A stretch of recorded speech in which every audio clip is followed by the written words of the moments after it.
Ja seuraavaksi hyppyyn Aaron Hotanen. Turun pyrkivän Aaron Hotanen vuoroon hypyssä. Häntä valmentaa Ville Almenoksa ja ikää tällä nuorella miehellä on 22 vuotta.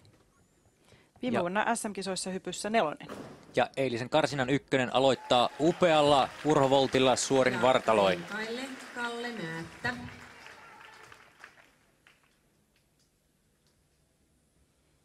Mainio hyppy Hotaselta tässä ensimmäisenä. Todella puhdas ja tulee tuohon alastuloalueen keskelle, joten siihen ei tuomaristo kiinni pääse. Eikä myöskään minkäännäköisiä korjausaskeleita tuossa alastulossa.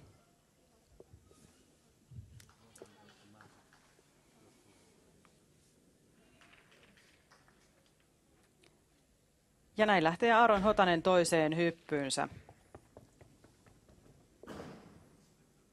Toisena hyppynä nähdään hieman helpompi Tsukahara suorin vartaloin, mutta sekin tulee paikkaan, joten todella puhtaat hypyt tänään Aaronilla finaalissa, kuten nähtiin myös tuossa eilisessä karsinassa.